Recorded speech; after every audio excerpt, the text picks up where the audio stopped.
The first scream echoed through the mall just as the security shutters slammed down. At first I thought it was a robbery. Malls locked down all the time. Alarms, protocols, routine panic. But this scream wasn't fear. It was pain. Raw. Wet. Final. I stood frozen between a shoe store and a food court that still smelled like grease and sugar, watching people run with no idea where to go. The doors refused to open. Red lights flashed above every exit. Over the intercom, a trembling voice repeated the same sentence. "Remain calm. This is a temporary lockdown." But calm died quickly when we saw them through the glass. Faces pressed flat, mouths chewing the air, hands pounding like they didn't feel bones breaking. Someone tried to unlock the emergency exit. He didn't finish. The sound of metal tearing still lives in my head. Blood sprayed the glass like paint. That was when we understood. The mall wasn't locking us out from danger. It was locking us in with it. Cell phones worked for 10 minutes. Then the signal vanished. No police, no news, just screams, sobs, and the distant rhythmic pounding of fists against reinforced doors. Each hit came slower, stronger, smarter. I didn't know it yet, but that mall would become my world. Its stores would become shelter, its corridors battlefields, and its silence something far worse than noise. The dead weren't inside yet, but they were learning how to get in. If you're listening to this, imagine the worst place to be when the world collapses. Not a bunker, not a house, but a mall. Too many entrances, too many hiding places, too many people who don't know how to survive. My name doesn't matter anymore. Names stopped meaning much after day one. What matters is what happened inside that building, and what it taught me about fear, hope, and the lies we tell ourselves to feel safe. Before we continue, make sure you subscribe to Last Day Chronicles. These stories are about survival when the rules disappear, when humanity is tested, and when every choice costs something. If this story pulls you in, leave a like. It helps these voices survive. And tell me in the comments, which city and country are you listening from? Because every place has its own version of the end. Now, let me take you back. Back to the moment we thought the mall was protection. Back to the moment we realized walls don't save you. People do. And sometimes, people are the most dangerous thing left alive. The lockdown came without warning. One moment, shoppers wandered between stores, half focused on discounts and half bored with the day. The next, metal shutters crashed down like guillotines, slicing the mall into sealed sections. The sound echoed endlessly, sharp and final, as if the building itself had decided no one was leaving. People froze, confused by the sudden silence that followed the alarms. A child began to cry near the food court. Somewhere, a woman screamed a name that didn't answer back. Security guards shouted orders they clearly didn't understand themselves. The intercom crackled, failed, then came back with a shaky voice repeating the same useless sentence. "Please remain calm. This is a temporary lockdown." I moved instinctively, stepping into the nearest store before panic swallowed the hallway. The glass storefront reflected my face, pale, sweating, already afraid. Through the glass, I watched a group rush toward the main entrance, pounding on the sealed doors as if force alone could change reality. The first sign something was truly wrong came from outside. Shadows crossed the glass, not running, stumbling. Bodies pressed forward in uneven waves, faces slack, eyes unfocused. Someone laughed nervously and said it was a prank. The laughter died when the pounding began, slow and heavy like fists that didn't feel pain. A man in a suit forced his way through the crowd and smashed an emergency release with a fire extinguisher. The glass didn't shatter, it bowed, then cracked. Hands forced their way through the opening, grabbing blindly. Screams filled the corridor as the man disappeared beneath the weight of them. Blood streaked the glass before the shutters dropped completely. That's when the mall changed. Fear turned sharp, focused, People scattered, pushing into stores, dragging strangers with them.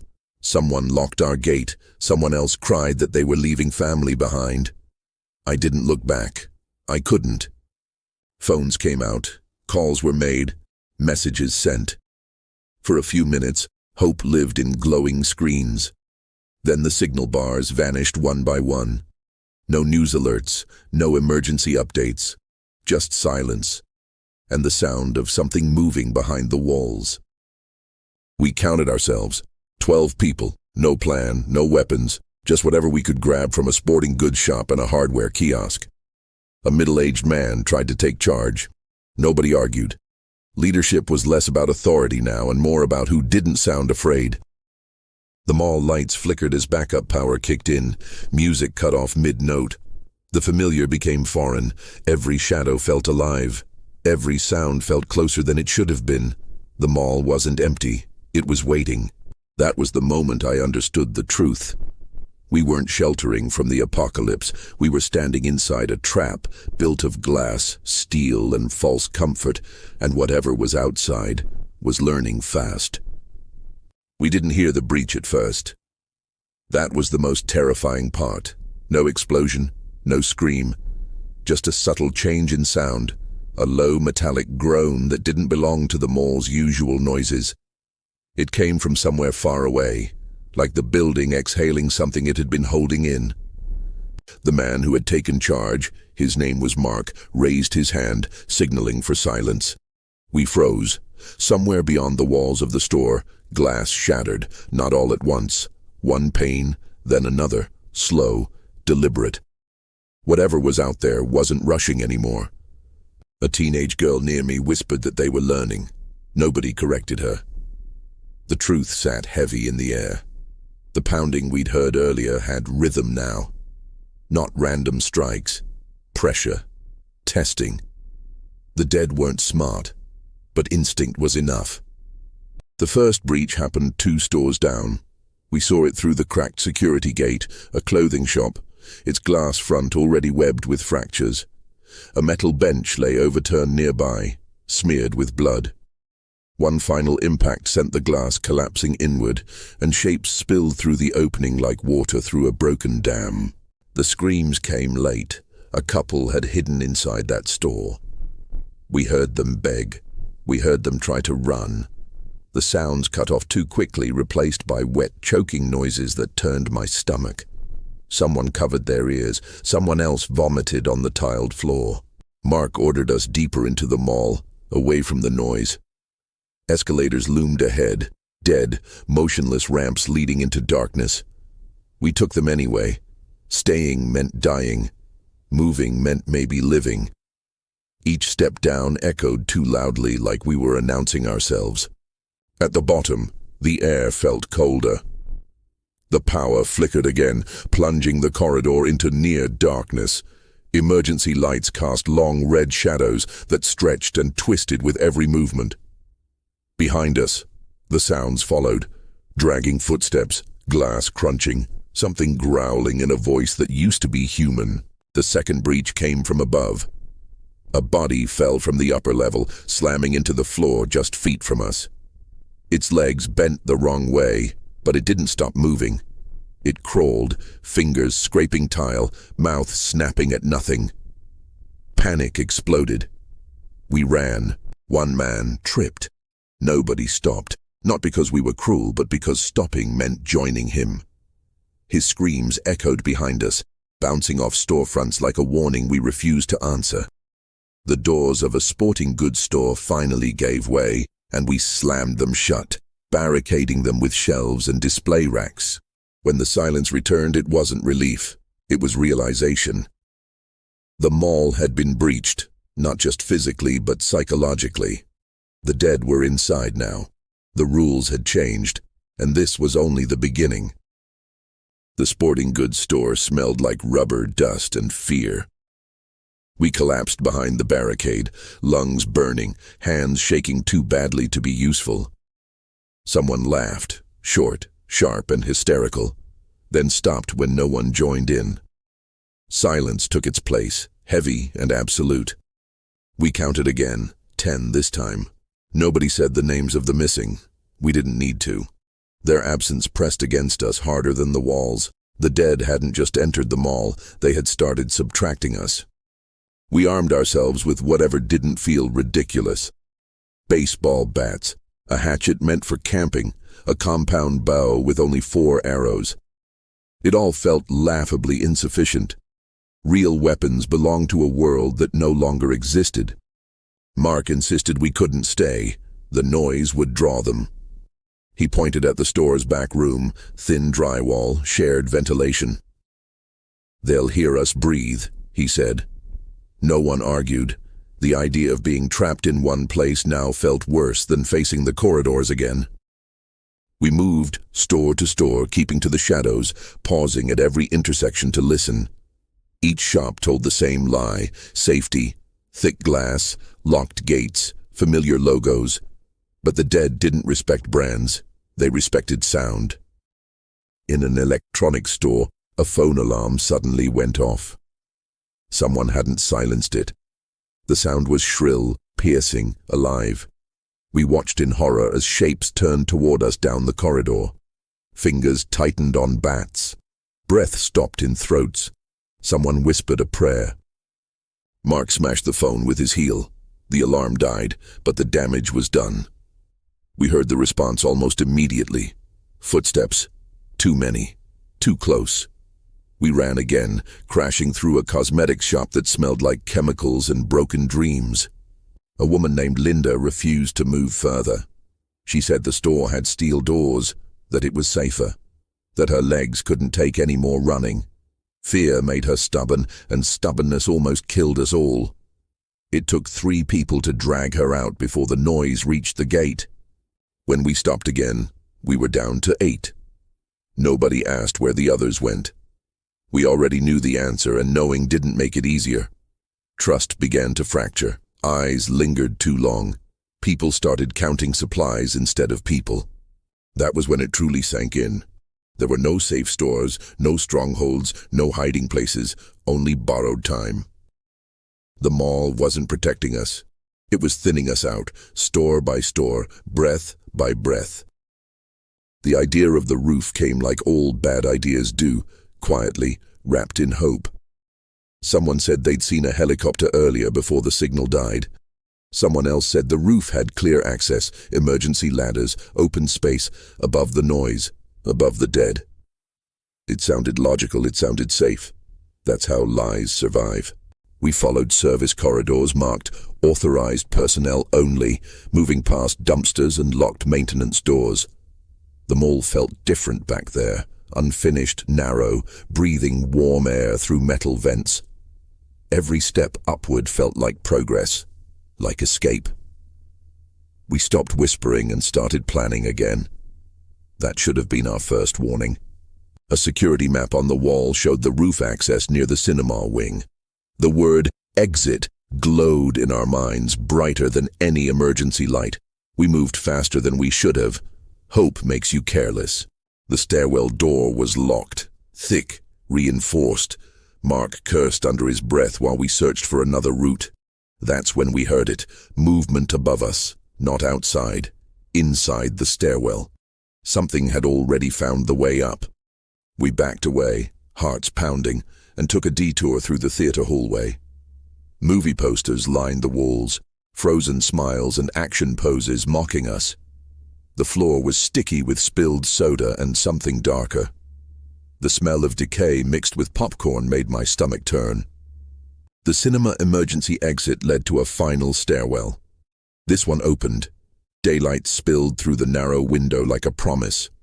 We climbed fast, too fast, banging into each other, ignoring the noise. When we reached the roof door, Mark pushed it open with both hands.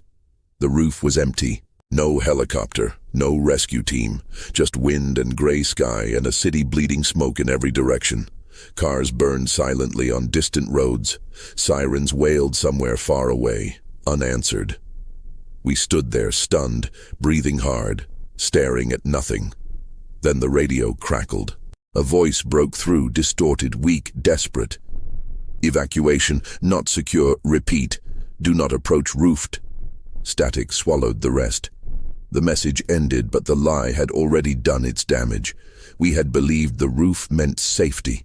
It meant visibility. They saw us. From the edges of the mall, shapes began emerging, drawn by sound, by movement, by us. Inside the stairwell behind us, the pounding started. Trapped between sky and steel, we finally understood the truth. The roof wasn't an exit. It was a spotlight. Mark tried to force another radio transmission. He didn't notice the figure behind him until it was too late. A hand grabbed his shoulder, nails digging deep. He screamed once before he was pulled backward into the stairwell, vanishing down into darkness and noise. Panic shattered what little order we had left.